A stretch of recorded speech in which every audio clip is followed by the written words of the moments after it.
Hello and welcome to Inspired Sports, your place for clean sports talk with real inspiration. I'm Alex Pratt alongside the Scott Jakeway. What is up, Alex? As always, Hey, super man. excited for this episode. A lot of fun things we're going to talk about It's the best hour of my week. Is it the best hour of your week? every single time.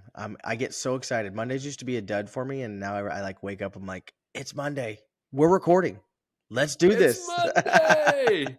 I assume it's everyone's favorite hour of their week, by the way. I assume everyone is listening and everyone believes this is the best hour of their week. 100%. I don't know about you, but I went ahead and put up some very special jerseys today. I got old Baker Mayfield over here. You know, Baker won this weekend.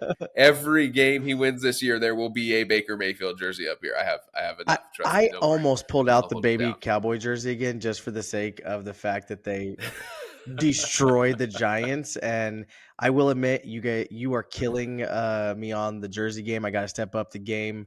The Jakeway jersey has had a run for a couple weeks, but I got to find a couple more to come out because you keep just every week just killing it. So I think I'm going to contact the executives at Poshmark and get them an official sponsorship because really that's where all our jerseys are coming from. We're just scooping up people's old jerseys and use them as background for our podcast. But this is the only jersey this year. The Michael Vick rookie red is the only jersey I bought when I was in high school my entire life. Like it was the only jersey I wore. I mean he was like you remember playing Madden or even 2K with Michael Vick? Like he was a cheat code, man. It's like Bo Jackson on Tecmo Super Bowl. Exactly. So, but the question and is, I had to get the alternate rookie red.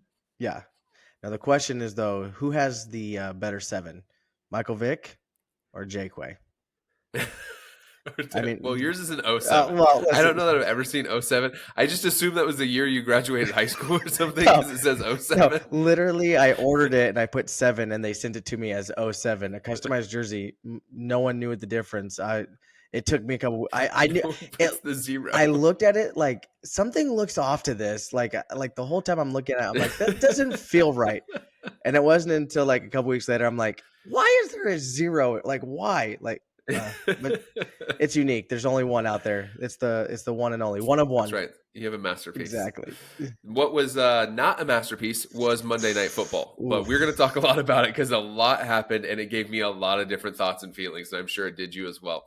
Tonight on Monday Night Football, we saw the Denver Broncos beat the Buffalo Bills 24-22 on a last-second field goal.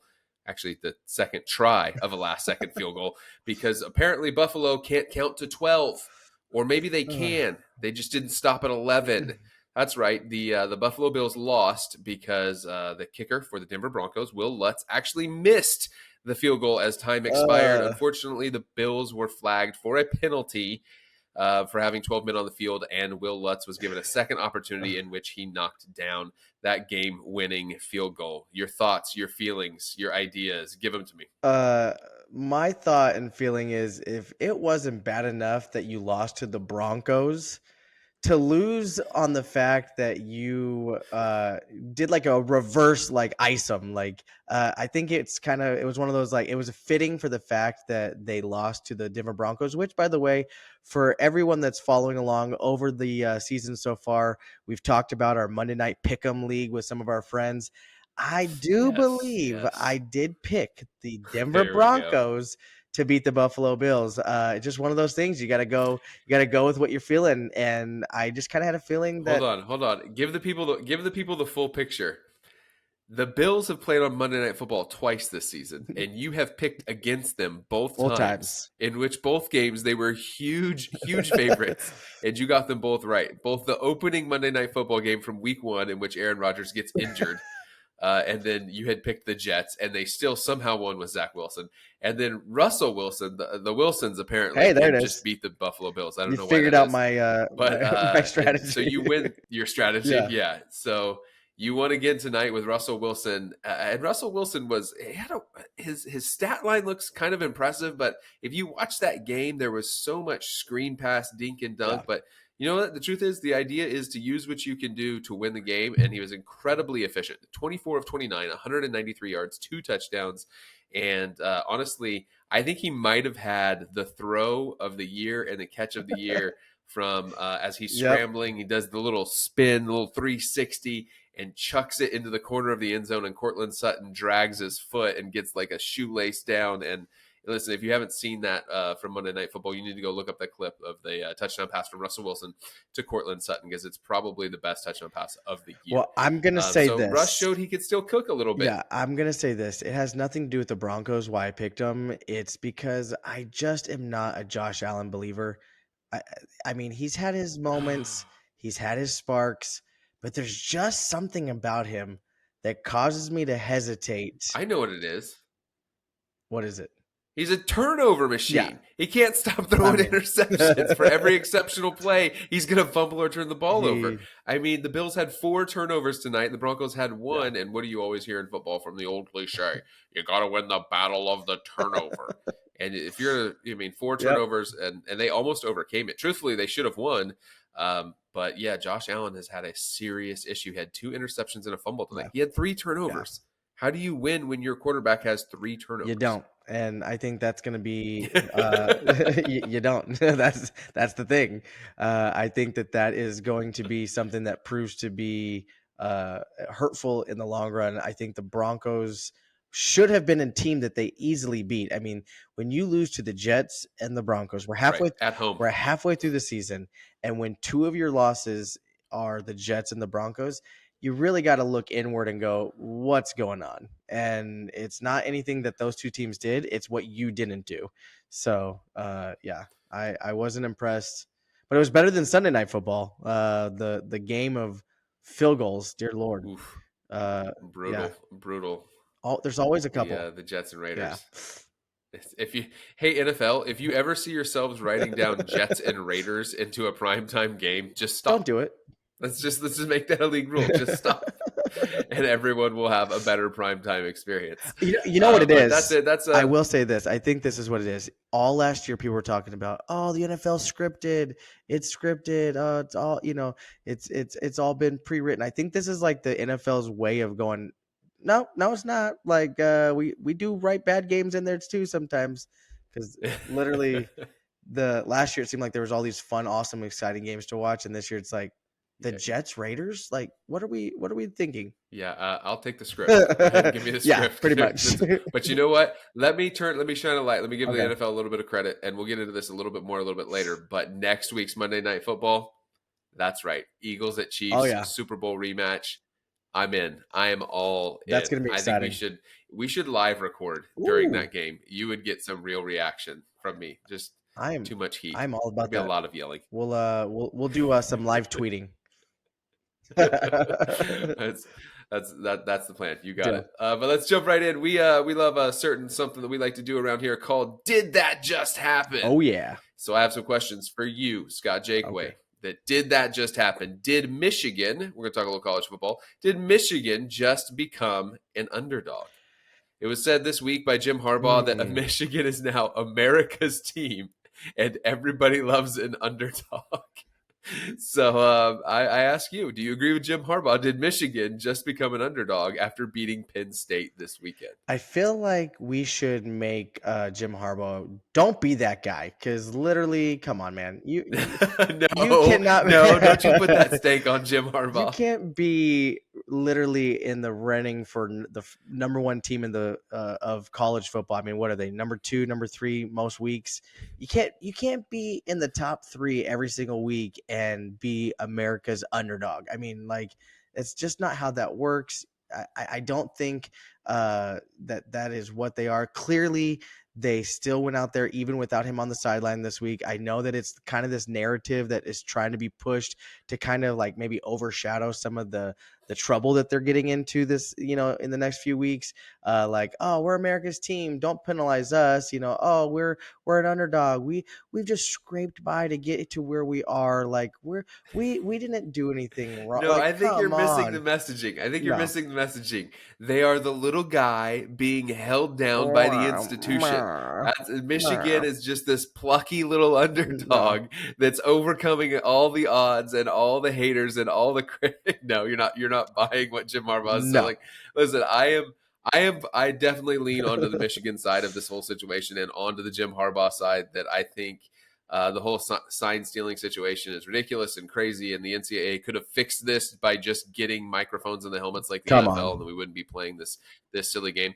But I actually do think they're a bit of an underdog. Like I found myself this weekend, Scott. I found myself rooting for them. I'm like, I don't root for Michigan. I don't care if Michigan wins or loses. It's Michigan, No. and I was like, I kind of want to see them win, like overcome, like the man is holding you down. The NCAA is giving you this 3-game suspension, and Uh, I found myself rooting for them. So I think they're a little bit of an underdog, but I understand your point to say, hey man, it it's Michigan. if It's not no. it's not Middle Tennessee State. If they're the underdog of college football, then the Patriots were the underdog of the NFL when they had Deflategate. Like that's kind of the way I put it. Like, oh, we got in trouble, Deflategate. We're the underdogs. Don't look, don't penalize us. No, no. Michigan is the underdog. If the Not happening. no, absolutely not. That did not just happen, according to Scott Jakeway. Let me ask you this, Scott: did that just happen? Did the NBA in-season tournament flop?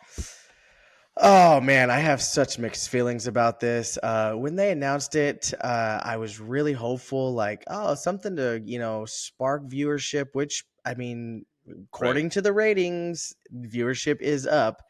But man, I feel like here's why I think it's flopped more than anything. Uh, I've watched I think 2 or 3 interviews with NBA players like after games talking about, hey, do you really feel like this is going to impact the in season tournament?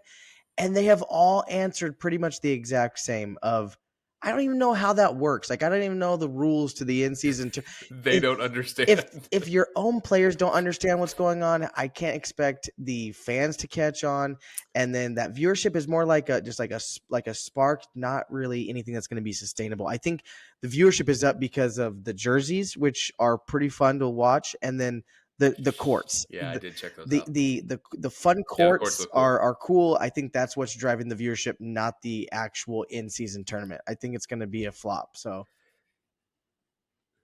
So I agree with you. We're going to agree on this one. yeah, I do think that did just happen. I do think the NBA in-season tournament did flop. Now the NBA will tell you, oh, viewership is up, like you said. I think it's 55% from what I looked up today. 55%. yeah, But the same thing happened with the NBA when they started to do they wanted the All-Star game true, ratings to go up. right. So they did we're going to do the draft, and LeBron and KD are going to draft players, and the ratings went up for a little while, Yep. right? And no one picked James Harden. They picked and Russell Westbrook. They picked them last. Shocker. Wonder why. We'll get into that some other time. Uh, And so you've got them. You've got like this spike in ratings, but the NBA just announced this year that they're going back to an East-West format because it was a gimmick. It wasn't something that actually made the All-Star game better. That actually made no, the experience of the All-Star weekend better. It was just a cheap gimmick to grab some viewership. And I feel like this in-season tournament is even more that. They took a European soccer league idea. This is what they do in European soccer and tried to put it in right, the NBA. right. And NBA players are even like, I don't what now Huh? what's happening? Yeah. And so viewership, you can say it's up and all of that, but I think it was a cheap trick to try and increase ratings and sell merchandise. Oh, The NBA is the merchandise league, which is fine. It's cool. The jerseys yeah. are awesome. Obviously we do jerseys and as our backdrop, so I'm all for that. Sell your merch. But like, look at the NFL. The NFL is not so much about merchandise as much as I think the NBA is, and so I think that was something on their mind. It was like, hey, we could move some more jerseys. Yep. We could get some more, some media coverage. Even on social media, people posting the cool looking courts and and so it feels like a trick. I know it was the pet project Yeah. of NBA Commissioner Adam Silver, but I feel like it was a flop. It feels very gimmicky. And I think the result is going to kind of like what you said is going to be pretty much what the All-Star game was. It's just going to breed confusion. I think like, when it's East versus West, it's real easy to follow on the All-Star game. When you're picking players from Yeah, both sides and you're like, absolutely. who's on whose team, who's like, what's the point? Like, how does the fourth quarter work? Like, wait, there's a goal that we have to hit. Like, there's not a 12-minute quarter. Like, it just breeds confusion. And then before too long, people are like, well, I'm confused. I'm just going to turn it off. And I think that's kind of how this is going to go. I think people Right. show up. Hey, look at the cool courts. Look at the jerseys. But wait, how does this work? What? Not every Yeah. game is like. Not every game is the tournament. Like it's just like every other night, or when you play your division. I'm still lost. I still don't know. So I'm talking like I know what I'm talking about, but I really don't. So Well, even that, like when you're reading about it, you're like, oh, what players are going to have playoff intensity, and I'm like, Mm, they're like, and they're selling to me as the fan that the reason the players like the players are going to get bonus checks, right. like an extra $500,000 if they win the whole tournament, and the coaches are even going to get it, and I'm like, yeah, but as a fan, I don't care. I don't care at all if you're getting an extra I'm half a million already dollars. I'm happy yeah, for you, exactly. but I'm not watching because I think, oh, is LeBron going to make an extra $500,000? And I'm like, he made that with his last tweet. Like he gets paid for everything he does. Right. So I'm not. I just wasn't impressed. We are NBA fans. We enjoy watching Oh the NBA. yeah. We're basketball fans, but I think this is a bad idea, and I don't think it will No. last. I think they'll get rid of Yeah, it I think it'd be a flash in the pan. Give it a couple seasons and it'll just slowly drift away. So no, absolutely, I agree. here today. Yeah, here today, gone tomorrow. Yep. Yeah. So let me ask you this, Scott Jakeway. Okay. Did that just happen? Did Kyler Murray, who made his return from injury this week, starting his first game for the Arizona Cardinals this week of the season, did Kyler Murray just save the Cardinals season? Scott Jakeway, I ask you this question. Did that just happen? Did Kyler Murray just save the Cardinals season? Kyler Murray started his first game this Sunday for the Arizona Cardinals and led them to a victory, a dramatic victory in the fourth quarter. So, Scott Jakeway, did Kyler Murray just save the Cardinals season? Without a doubt, he did not. He like completely. It's kind of like saying we won the battle, but we lost the war. Like it's one of those things that, like, yeah, we got a W. Kyler Murray's back. Woohoo! Wait, I thought we were the number one pick. I thought, like, wait a second, now we don't have the first pick anymore. Like, for me, the Arizona Cardinals organization, they just find new ways to mess things up. Every time you think that, like, oh yeah, they've got some momentum, they got the right pieces, they hired a new coach, they Kyler Murray's the savior of the team. He's gonna bring this resurgence to the Arizona Cardinals, and then like all of a sudden it's like, oh, he's hurt. Okay, cool. Well, at least now we're going to tank this season, get the number one pick, maybe get, Marvin Harrison Jr. as a solid piece for him. And then like, oh, wait, no, he's going to come back and he's going to win 3 or 4 games. And all of a sudden we no longer are tank. Like, what are we doing? Like, are we tanking or are we not tanking? So no, he won a game, but Okay, big, hold big on, whoopie do. Cowboys fan. Hold on, Cowboys fan who has a Cardinals jersey hanging behind him. Your bias is showing right now. Your bias is showing. No. You are not an Arizona Cardinals fan. You are a full-on hater because you are a Dallas fan who lives in the greater Phoenix area, and you have to see all of these Cardinals fans every day. Yeah. So I would say to that, yes, Kyler Murray just saved their season. The NFC is terrible. They have a legitimate shot. They can fight their way up into Oh, a wild card stop spot. it. He has drugged them Stop to the it. playoffs. Stop Kyler Murray it. has taken this team to the playoffs before, There's and no way. the NFC is terrible. Listen, he beat a real incredible team this Sunday. He beat the Falcons, who were on like their third string quarterback. It's little Taylor Heineke. Oh, They had a little Desmond Ritter. I don't know if it will last, but I will tell you this: Kyler Murray has it on his mind to try and save this season because he needs to prove that he is the quarterback that got paid all that money, that franchise quarterback money. But I agree with you; it is a little bit suspect. They were clearly holding on to that number one pick, and they're no longer in that they were position. It's actually now solid at the Carolina, number one pick. but the Bears own that pick. Solid number one Yeah. pick, and they just flushed it down the toilet for what? Well, think about it. If you're Kyler, you're like, I have to win 3 or 4 games. I don't want them to have the choice of a Caleb Williams or a Drake May Yeah. because they might go, wait a minute, isn't this the guy that we had to put something in his contract to get him to stop playing video games and actually read his playbook and actually watch some tape? Like, this is real life stuff about Kyler Murray. Okay, so Isn't this the same guy that we told, hey, we need you to run? It's part of our offense. And he's like, no, I don't really want to. And he stopped running for half a season. let's do this. So he needs to go win some games, yeah. Let's just say this though. Did Kyler Murray save the Arizona Cardinal season, or did Kyler Murray save himself? I think it'd be better to say Kyler Murray saved his own reputation, and he screwed up the Arizona Cardinal season in the process. So that's just my 2 cents. Okay, so let's go on. Let's move away from the Arizona Cardinals and let's move into something a little funner. Oh, Inspired Sports Award A Show new, a 2023. newish kind of segment. We've done this a little bit already. We've talked, predictions and whatnot, but we're gonna officially do it. We're halfway through the season. I want to hear. I'm gonna go through some of the different awards that will be handed out at the end of the season. Alex Pratt, I want to hear your picks for each one of these categories. Okay, so let's All right. let's start first. NFL midseason edition MVP. Who do you have winning the MVP? MVP. So this is not a prediction for the end of the year. This is who has earned this award halfway through the NFL season. My understanding? Correct. Yeah, I'm sorry. Yes, absolutely. All right, let's do Yeah. this. Let's do this. Okay. So MVP to this point in the season, halfway through the NFL season, I would have to say that the MVP is not yet even decided. What? That all that matters is what happens next Monday. Everything before this Wow. doesn't even matter. Next Monday night on Monday Night Football, we are going to have a Super Bowl rematch between the two best quarterbacks in the league right Oh. now, Patrick Mahomes and Jalen Hurts. And listen, Jalen Hurts has to come to Patrick Mahomes' house. He's got to come into Arrowhead. He's got to deal with Travis Kelce and Andy Reid and all the rowdy Arrowhead fans. And with Taylor Swift doing the halftime song, I don't even know if that's real, but I'm just going to say it is. And my boy Patrick Mahomes is going to put on a show. Oh And man. Patrick Mahomes will prove next Monday night against the Eagles that he is the real MVP of this league. So I'm saying I'm putting a pause on this one. Everything everybody else has already done, I'm not concerned. It's not impressive enough to me.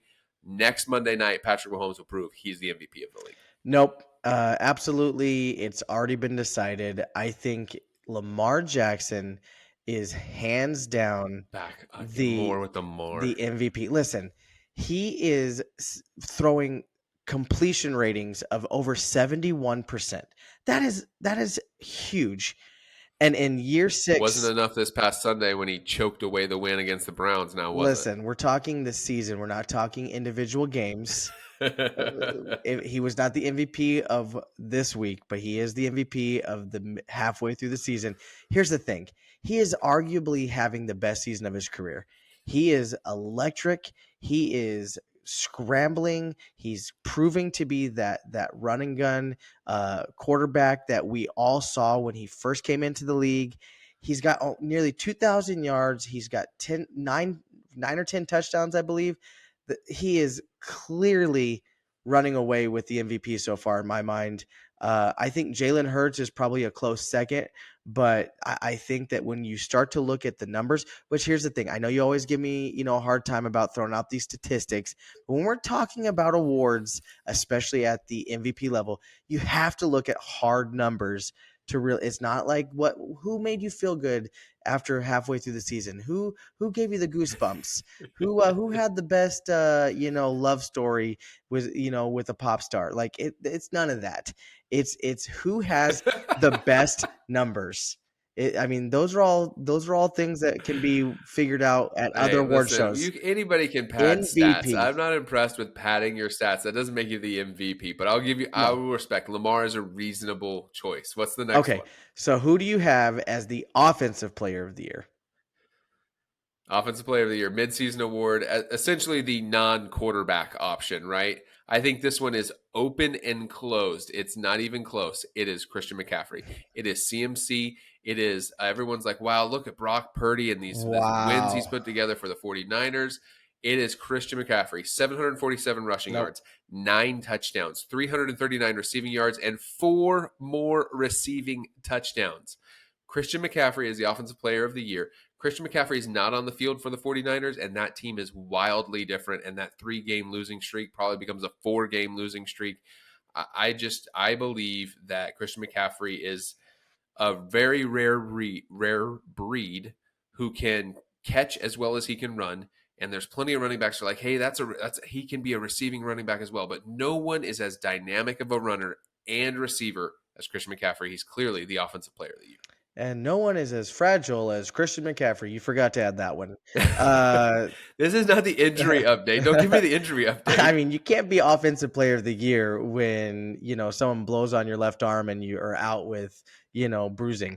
I think that this award has to be a wide receiver. And I know most people, if you say that, are going to think immediately Tyreek Hill. But here's the thing. I don't think it's Tyreek Hill. I don't think it's Christian McCaffrey. I think the offensive player of the year right now, halfway through the year, has to be A.J. Brown with the Philadelphia Eagles. And that pains me as much as it does as a Cowboys fan. Okay. But listen, the Philadelphia Eagles have to be at least one of top three teams right now. I think that they won't last, but I think as of right now, they're arguably number one or two up there. And AJ Brown is hand in hand with Tyreek Hill. Everyone's talking Tyreek Hill. He's the fun-loving guy. He's doing all these things, making touchdown celebrations that are not going to come to fruition.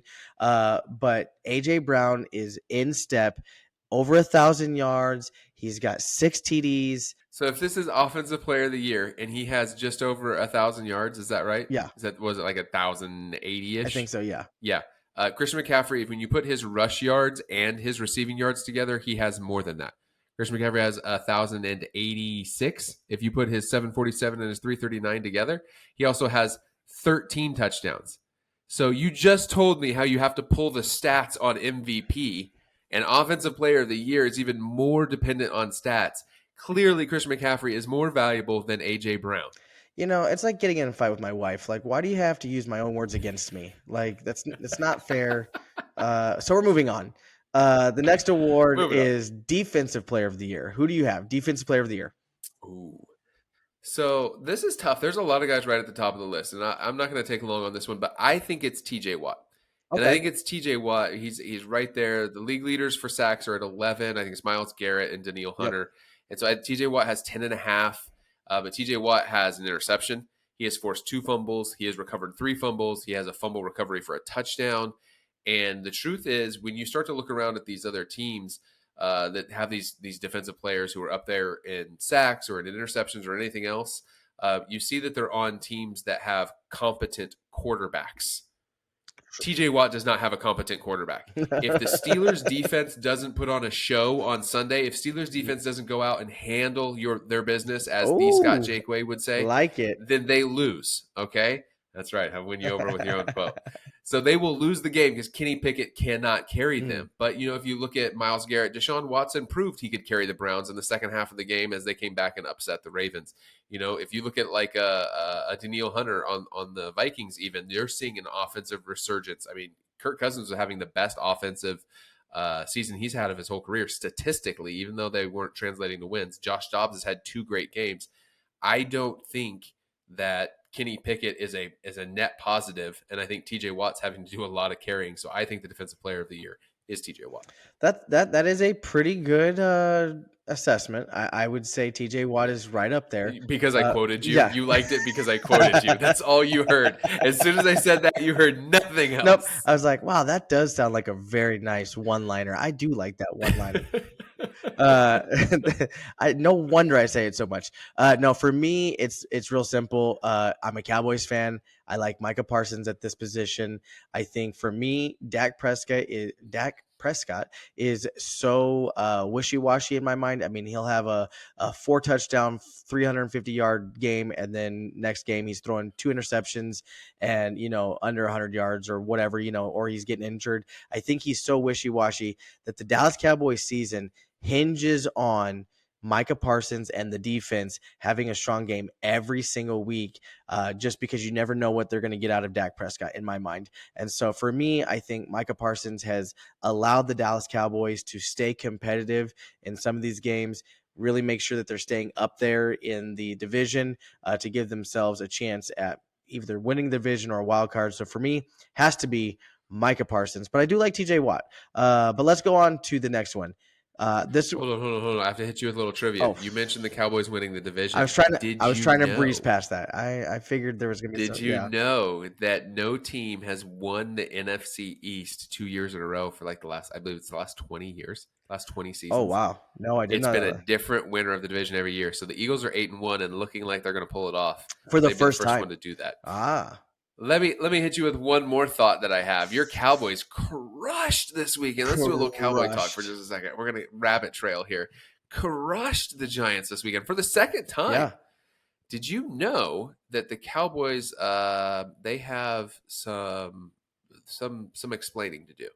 Did you know that the Cowboys have 3 losses? They're 6-3, right? Right. So they have 3 losses this year. Their 6 wins are against teams under 500. The Dallas Cowboys are yet to beat a team with a winning record this year. Hmm? Hmm? Wait, wait, Hmm? wait, You want to wait. explain that, Cowboys fan? I mean, He's thinking about it. it's There's revelation it's happening right now. That's 2 wins against the Giants. That's a win against the Washington Redskins. It's a win against a whole bunch of sorry teams. timeout. Even like their big win against Justin Herbert and the San Diego Chargers. The Chargers are now 4-5. Here's the thing. They can't control. They don't go into the NFL executive office and say, okay, these are the teams that I want to play, so put it down on the schedule. They play who they're scheduled to play. Here's the thing. I mean, when you have the Giants and the Commanders in your division, I mean, it's one of those things that you can just mark it down that those are easy wins. You at least know you're going to get 3 or 4 wins out of the season. But it's not their fault. I mean, the script is the script. They're just following the script. It is what it is. They are who we thought they were. I had What to other phrase could I I had to use? come at you. Yeah, I I don't. quoted you a minute ago, so I had to come at you with the Dallas Cowboy I fact. like I it. had that I one in my like it. back pocket. I was ready. I was ready. Yeah. All right. Hit me with the next All one. right. Sorry, I got us off No, track. you're totally fine. I want to hear who you have because I think we're going to be different on this one for sure. I want to hear who you have for Coach of the Year. Coach of the year. So I think this. Listen, if we were to actually do who's the best coach in the league every year, you just call it the Andy Reid Award, right? Like that's this is what we should do. It's what we should call it. But obviously, every year, Wow. Coach of the Year kind of goes to the coach that we're not expecting to have a great season, and so that's kind of what the award ends up being. So to this point, I would give it to Andy Reid, but I'm gonna let that go by. I'm gonna give it to someone else because I think it's extremely impressive, and I'm gonna go back to the Steelers for just a minute. I'm going to go back to Mike Tomlin and the Steelers and say Mike Tomlin has the Steelers at 6-3. And if you've watched a single Steelers game this year, you've seen he does not have a competent quarterback. He has at best an average or below average quarterback. This reminds me of the season where he got a winning season and he got wins out of guys like Devlin Duck Hodges and like half of Ben Roethlisberger's arm was Oh in that man. season. And like he's just patchworking together a team, and he's such a good coach that he creates winning football and winning culture. And so what he's doing in Pittsburgh with them 6-3 and 1 game out of first in what's probably the best division in football. I mean, it's the only division, the AFC North is the only division where every team is above 500. I mean, the Bengals are 5-4 and they're in last. So the Steelers being 6-3 in the best division in football, I think that makes him so far to this point the coach of the year.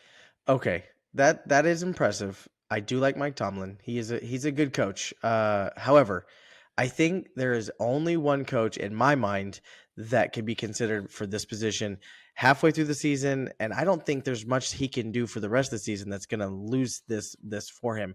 But that has got to be Dan Campbell with the Detroit Lions. They are 7-2. Let me just paint a picture for you, okay? Last year, Okay. Last year they started the season 1-6, and there was lots of talk about firing Dan Campbell. And what did they do? I don't know if you've thought about this, but they went 1-6 for the first 7 games, and then they turned around and ended the season 9-8, and now they're 7-2. That means they are 15-4 in their last 19 games.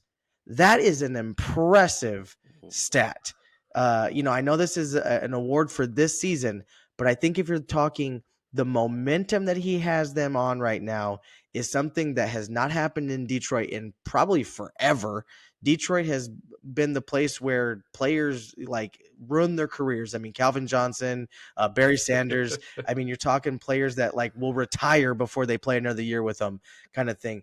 And now Dan Campbell, and then not only that, but then on Hard Knocks, I don't know if you saw this, talking about biting people's kneecaps. I mean, how can you not be the They're just favorite? out there biting Biting kneecaps and kneecaps, taking names. exactly.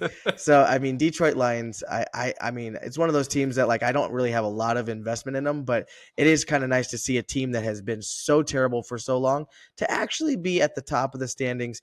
Dan Campbell is the only reason why. So in my mind, Dan Campbell is absolutely the coach of the year. But let's go on to the next That's a one. great call. That's a great call. Let's go biggest surprise. What halfway through the year? What is your biggest surprise?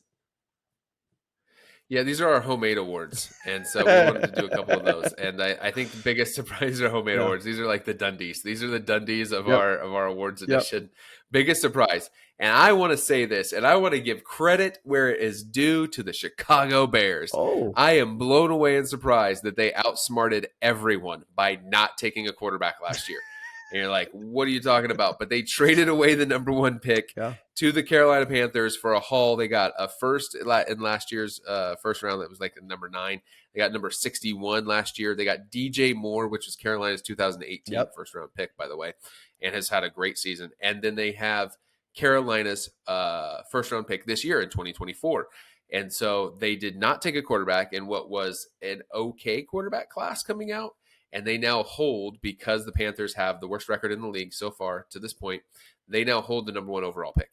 And so if they got a year to see a little bit more of Justin Fields, and now if they turn that pick into Caleb Williams, think about that trade. Right now, Scott, would you trade Caleb Williams, DJ Moore, and 2 first round pick from last year and a second round pick from last year for Bryce Young? Have you seen Bryce Young play this year? Oof. It's scary. It's scary bad. And I think he's a quality quarterback. He's going to have a lot to work with in Carolina, but it's not like we're seeing what we're seeing out of CJ Stroud. No. So somehow the Bears outsmarted everyone last year and held on to Justin Fields. And if they end up with the number 1 overall pick and they have their choice between Caleb Williams and Drake May, then they better make the right choice in Caleb Williams. But still, they outsmarted everyone, and I've never seen the Bears outsmart everyone. So that is my biggest surprise. That's probably the only award that the Bears are going to win for like this year, let alone maybe for a while. So good job, Bears. They'll find a way to mess it up. They'll take a kicker. Yeah, with the first pick at the 2024 draft. No, for me, I think the biggest surprise this year has to be Tua with the Dolphins. After literally almost dying on the field, has the Dolphins number 1 in their division. He has been super impressive. Literally, I mean, I've talked about this a couple times already in a few episodes in the past. I mean, watching him on the field in some of those games where he was concussed, I'm thinking this guy is retiring. Scary. I was really scared for him. Like not only career ending, but like just like lifelong. I mean, this kid's 22, 23 years old, and he's literally probably, I mean, last year we were thinking is going to have like literal health problems for the rest of his life. And now he's out here just slinging away, has the Dolphins in first place and really going to be, making a playoff push themselves. So for me, I think the biggest shock of the year has to go to coming back so quickly, so fast. I know the NFL does a comeback player of the year. Hands down has to be him. I don't think there's anyone that's I don't know. anywhere Did close. you see what happened? Did you see what happened tonight on Monday Night Football? No. If there's a small exception in there, Damar Hamlin played his first snap. It's late in Yeah. the fourth quarter. He didn't start the game. He didn't play most of the game. Late in the Yeah. fourth quarter, he came on the field for a few plays. So if someone can take that from him, and I don't know that he will, but I just want to throw that in there since that just happened Yeah. a few hours ago. Damar Hamlin making his return after what was a very intense health scare on the field last year. Yeah. We'll leave those details out. Yeah. Keep our family-friendly atmosphere here. But yeah, no, that's a great call. Tua is having quite a season. That's a big surprise Yeah. for sure. We got any left? All right. What other awards we have? One last one before we go on to the next segment is biggest letdown. We've had biggest surprise. Hit me with your biggest letdown so far. We've had a few weeks now to look My over. biggest letdown. I'm gonna cheat on this one. Oh. My biggest letdown is I really, really wanted the Eagles to have a horrible Super Bowl hangover and to be really terrible. And they lost their offensive coordinator, Shane Steichen, to be the head coach of the Colts. And they lost their defensive coordinator, Jonathan Gannon, to be the head coach of the Cardinals. And I'm like, yeah, the Eagles are going to fall off. And yet somehow they have the best record in the league. They are 8-1. So they are not a letdown. The Eagles are not a letdown, but I feel very let down because I was expecting a Super Bowl hangover and for them to be terrible. But this does fit what I predicted before the season started, Scott, which was this will be the first Super Bowl rematch we've had since the early 90s. Chiefs and Eagles. I made that prediction. You did make. It's looking at they're both the number 1 seed in each conference right now. I think that you are a lot closer than I was hoping you would be when you made that prediction because I didn't really think it at that time. But it's looking more and more like you knew what you were talking about. But I think the biggest letdown has to be The New England Patriots, two Ooh, 2-8. I mean, Bill yeah. Belichick, I went from this like master genius to all of a sudden like when do we fire him? Like, when do we like? Do we just like? It's kind of like your like an old, like you just like let the old guy continue to just do his thing. Like, like you should retire. Like at some point, you kind of got to walk into the sunset. For years, I mean, it feels like forever. We had this old argument of does Tom Brady need Bill Belichick or does Bill Belichick need Tom Brady? And oof, after Not an argument anymore. not an argument. Tom Brady went and left Bill Belichick and won a Super Bowl without him, and Bill Belichick is twiddling his thumbs with Mac Jones and remembering the good old days. Old Cam Newton, Oof, yeah, Mac yep. Jones, Bailey Zappi. I mean, I got to be honest, he's not working with a lot, but yeah, I did not expect 2-8. 2-8. I mean, they're the bottom of their division. I mean, who would have thought at the beginning of the year that we could be talking the New England Patriots potentially having a top 3 pick? I mean, that's not something. Wait a Yeah, minute. Wait a minute. Is Bill Belichick outsmarting us all again? Is that actually what's happening? Are they doing this on purpose? And they're like, hey, we may not oh, be able to climb all the way up to Caleb, but we're getting Drake May. I would not okay, be surprised. Did you see what he did to Mac Jones? Okay, I yeah, watched the game on Sunday. Do you watch the early game? yeah. He lets Mac Jones play the whole game. And Mac Jones throws a terrible interception in the end zone. Well, a couple yards short of the end zone. If he had actually made the ball to the end zone, it might Right. have actually. But it was like a 7 yard. It was like a layup in basketball, man. It was the easiest pass I think I've seen in a long time get intercepted. He makes that terrible pass. He pulls him for the final drive of the game and puts in an ice cold Bailey Zappi and says, hey kid, go win the game." And I'm like, Bill Belichick personally wants to destroy Mac Jones. He wants to crush him mentally and emotionally and Yeah. just be done with Mac Jones. And I'm like, is he going to start Bailey Zappi the rest of the year and just drive this thing straight into the ground until he gets a better quarterback? I don't know. Maybe there's a master plan, or maybe they've just completely fallen off the I rails. I you don't know, know. I didn't think about it from that angle. That's actually a super solid point of that maybe this Bill Belichick plan is to just take 1 year, everyone feels bad for him. They lose, they drive into the ground, and all of a sudden, oh wait, hey, look it, we have our next Tom Brady and Drake May. Like that's pretty wild. Maybe. That's not a bad way to look at it, but I'm not gonna Ah, lie. Bill Belichick working it up. Moving on from the awards show, the Inspired Sports Awards show, to our trademark segment, a fan favorite, Don't Be That Guy. Don't be that guy. Don't be that guy this week. That's it. That this week the honor goes to Washington linebacker Uh, Alfonso Tupatala ooh. as he fumbled the ball, dropping the ball in celebration on the 2 yard line just before entering the end zone. He was prepared Uh, to score a pick six against Utah, and they were winning that game 33-28. This would have given them a 2-score lead, and yet he drops the ball on the 2 yard line and starts celebrating in the end zone. And two of his teammates run right past the ball and into the end zone to celebrate with him. And Utah ultimately recovers that yeah. ball and attempts to score and tie the game. But you tell me, what are your thoughts here on a little bit of Don't Be That Guy? I absolutely cannot understand if you're playing at a high competitive level of football. How is it that we see this so often?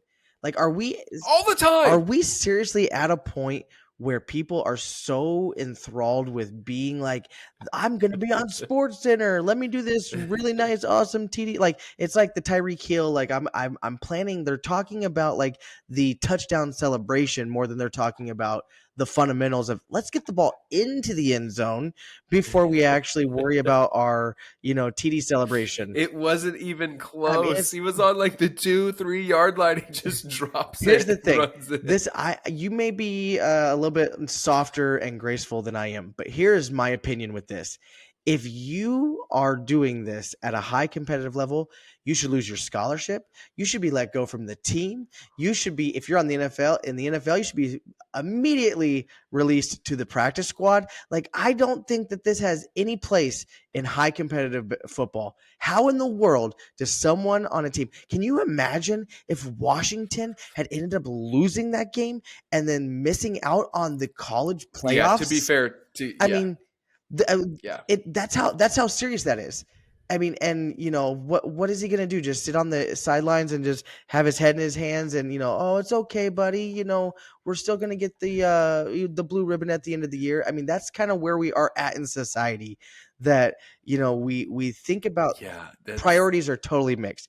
Just get the ball. Like, do your touchdown celebration with the ball in your hand. Like, why are we throwing the ball down?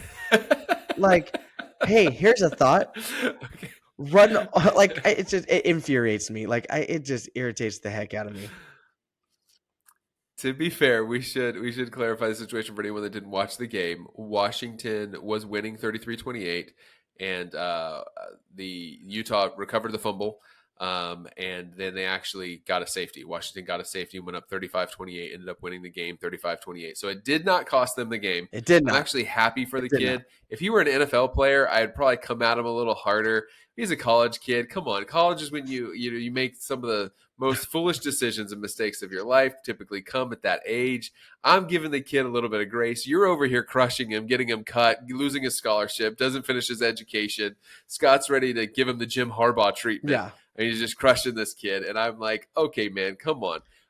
What I'm confused by is what you said, which is why does this keep happening? It happens all the I feel like time. this happens 3 times a year, whether NFL and or college football. We're seeing this all the time. It's like, why is it cool to drop the ball behind you? Why is that cool? I Just have run the ball all the way in. You watched Barry Sanders as a kid, right? Barry Sanders scored a touchdown, ran straight to the referee, and handed him the ball every time. like Like, you can have a celebration, all 4 end zone celebrations, touchdown celebrations, but yeah, this is absurd. And you make a great point. I didn't think about that, Scott. If they ultimately had lost that game, if Utah takes that drive, goes down the field, and scores a touchdown, and undefeated Washington at number 5, their season is basically ruined. They have a very little chance, greatly decreases their chances of making the college football playoff exactly. because now they're a one-loss team, and there's a ton of one-loss teams. And so I'm just like, man, I didn't think about that. It really had playoff implications, but I'm actually happy for the kid. I think he shouldn't lose his scholarship. He shouldn't be sent home, and he shouldn't have to, Get rid of them all. clean his dorm room out. You're ready to kick them all out and give him the Jim Harbaugh treatment. And I don't think that's too far. But Uh yeah. I think everyone will see a softer side of the Scott Jakeway in the next few minutes, because here at Inspired Sports, we are your place for clean sports talk with real inspiration, which means we enjoy sports talk and we do our sports talk and we have a great time. But each and every episode, we make sure to end with a devotional based on a biblical teaching. We want you guys to hear things that encourage you, that inspire you, that challenge you, and things that you can apply to your life and see great change. Scott and I love sports, but the greatest love in our life is Jesus Christ.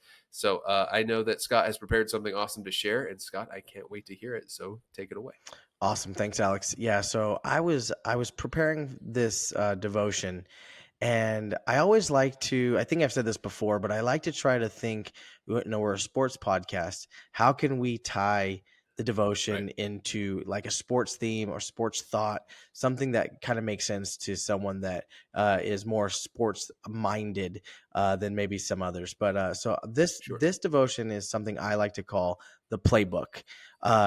Scripture reference for anyone that's taking notes. Psalms 119, 105 says this: Your word is a lamp for my feet and a light on my path. And we're talking football. We're very heavily football right now just because we're in the thick of the season. And one of the common elements in basically all level of sports, but especially in football, is from pee wee to pro, no matter how big, how important, competitive, whatever, is the playbook.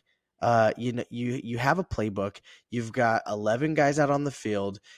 You're trying to coordinate routes, and you run this way, you run this way. You're going to block this guy. You're going to block this guy, Right. and the playbook is such an important part of a successful football team. Without the game plan, with inside the playbook, teams and players would be in a state of confusion. I mean, literally, if you go through the mind of a quarterback, they have to know not where the wide receiver is, but where they're going to be, because they have to time the ball at Yeah. such precision.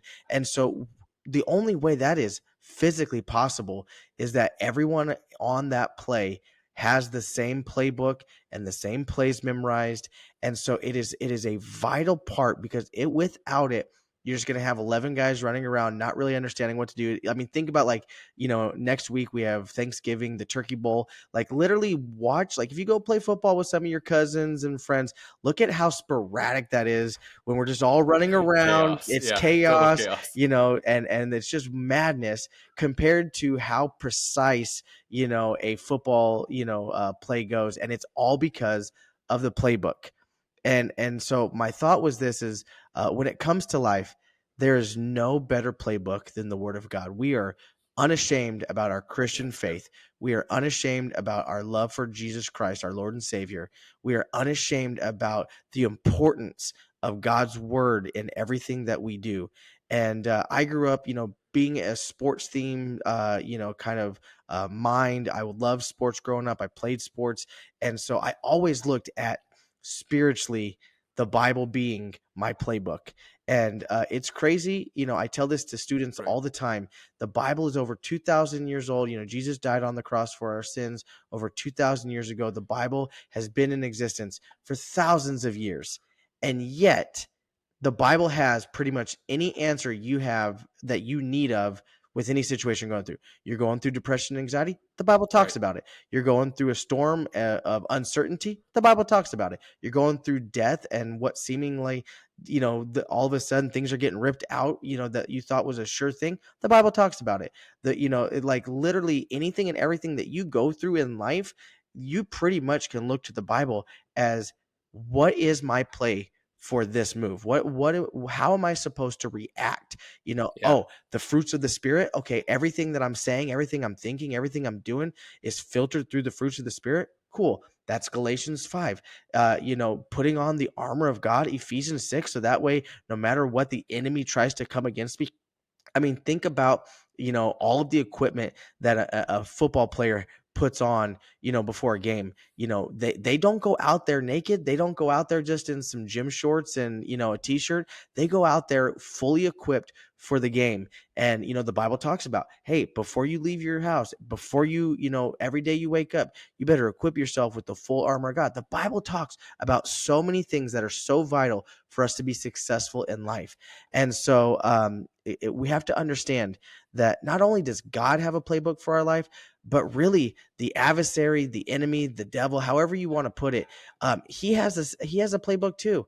He knows exactly Right. the ways he can get in. He knows he can't tempt me with alcohol and drugs, but he knows that if someone cuts me off while I'm driving, that's the play, right? Like, he knows, like, we can't blitz him with these temptations, but hey, you know what? We can bring frustration and discord over here, and so Right. the enemy has a playbook set up. And so the only way you're going to be able to combat that and really know how to fight against that is if you're deep in your word and you're deep in the playbook.